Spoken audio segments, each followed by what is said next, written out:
চট্টগ্রাম বন্দরের new mooring terminal পরিচালনার দায়িত্ব বিদেশি কোম্পানির কাছে যাবে কিনা ৪ ডিসেম্বর সেই ভাগ্য নির্ধারণ করবেন হাইকোর্ট। আজ এই নিয়ে করা রিটের শুনানিতে তর্ক বিতর্কে জড়িয়ে পড়েন রিটকারী ও রাষ্ট্রের প্রধান আইন কর্মকর্তা। নতুন বাংলাদেশ গড়তে এলো জুলফিকার স্টিল। জুলফিকার স্টিল, ইস্পাত দৃঢ় অঙ্গীকার। চট্টগ্রাম বন্দর চলে যাচ্ছে বিদেশিদের হাতে কয়েক মাস ধরেই এমন আলোচনা সবখানে। এই নিয়ে মাঠের আন্দোলন থেকে কথার লড়াইয়ে নামে রাজনৈতিক দলগুলোও। বিষয়টি শেষ পর্যন্ত গড়ায় হাইকোর্ট পর্যন্ত। মঙ্গলবার সেই রিটের চূড়ান্ত শুনানি হয়, যেখানে রিটকারী সব পক্ষই হাইকোর্টকে বলেন রাজনৈতিক সরকার ছাড়া এত বড় সিদ্ধান্ত নেওয়া ঠিক হবে না। শুধু তাই নয়, এখানে সরাসরি জাতীয় নিরাপত্তা জড়িত। পরে হাইকোর্ট চট্টগ্রাম বন্দর নিয়ে রায়ের জন্য ৪ ডিসেম্বর দিন ঠিক করেন।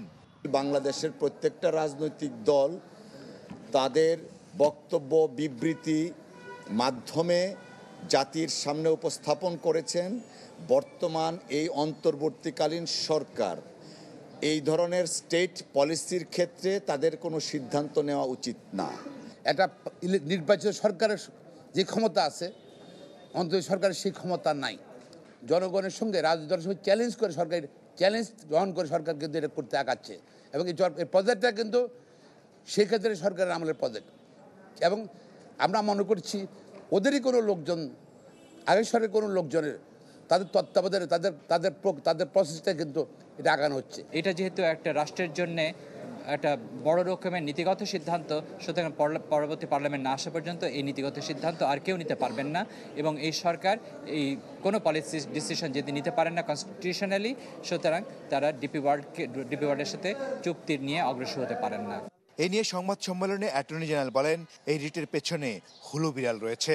বন্দর চলে গেছে বলা চিলে কান নেয়ার মতো ঘটনা। আমরা দিয়েছি টার্মিনালের অপারেশন দিতে চাচ্ছি, দিইনি এখন। আর ওনারা বলছেন বন্দর গেল। পিছনে কোনো ভুমা বিড়াল বসে আছে টাকা পয়সার নিয়ে। সামনে এসে ওনারা পাবলিক ইন্টারেস্ট লিটিগেশনের নামে এটা করছেন, যেটাকে আইনি পরিভাষায় বলা হয় fat cat. They have come not for public interest but for the interest of some fat cats.